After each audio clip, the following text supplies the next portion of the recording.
What's up everybody? Welcome to my diary. So, after namin kumain, nandito kami sa rooftop ng boarding house looking for fresh air. Kakatapos lang kasi namin kumain ng tanghalian.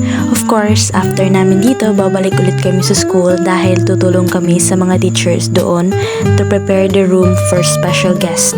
May mga bisita kasi na darating na galing sa ibang school dahil dabra kasi ngayon. That's why walang mga estudyante sa school o kung meron man, yung mga athletes lang na may sinalihang sports. Habang kaming mga interns naman ay still may duty dahil meron kaming hours na kailangang i-achieve during our internship. To be specific, 360 hours which is 45 days. Anyways, we are cleaning the room kung saan may mga taga-regional na magsistay dito. We're exchanging the curtains, nag-table skirting din kami kahit we're not really good at it, cleaning the comfort room also at marami pang iba. Imagine, itong ginawa namin ay ginagawa din ng mga guro.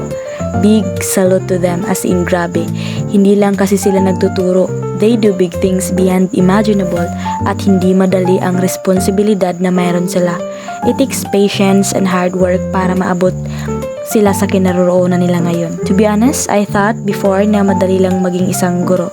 But this journey of mine, the internship, makes me believe na it's not that simple and it is not a joke to be on this field. Nakakapagod kasi siya, nakaka-drain ng energy.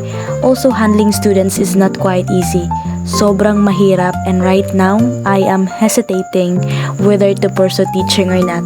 Nakakapagod talaga siya as in super.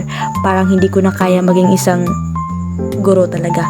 Kasi they should do a lot of things beyond classroom rules and I am having hard time to be in their shoes. Hindi ko kasi alam kung masasabi ko bang para sa akin ang teaching kasi it's not easy to be a professional one. To be a teacher, parang you really do take a risk to be like one. So I think that's it. Bye-bye!